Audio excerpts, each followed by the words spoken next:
The following is an interview of Professor Douglas Harris, an Associate Professor of Political Science at Loyola University, Maryland. The interview offers a brief explanation about what are known as critical elections. This topic is particularly relevant as the 2012 presidential election approaches.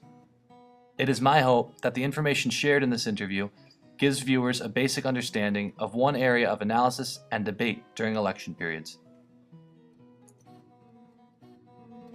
Election is one in which the party in power is typically replaced by the opposition party, which happens quite a lot in American politics. But what is specific to critical elections is that some substantial component base of the electorate changes.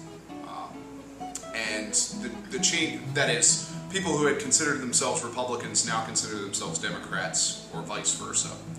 And that those changes, and what really makes it a realignment, is that those changes last for many subsequent re-elections.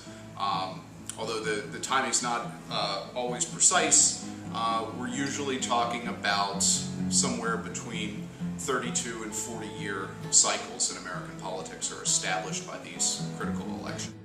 Probably the best example is 1932. This was an election that followed an era of Republican dominance.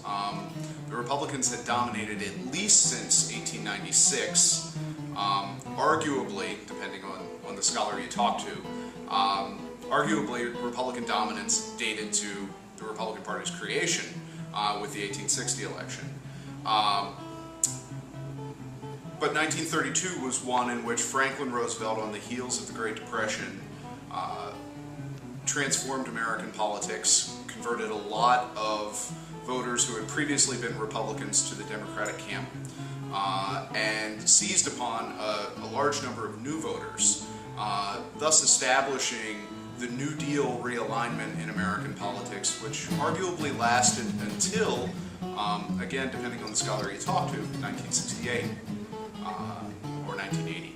I think most critical elections seem to be a combination of long-term changes in the electorate. That is, there are these big demographic changes, waves of new immigrants, new patterns of migration in American politics, a baby boom even. That there's some big demographic change, and then there is some precipitating cause, some crisis, some key moment, be it the Civil War, the Great Depression, some critical moment where the politics align with those demographic changes and establish a new electoral foundation for party competition in America.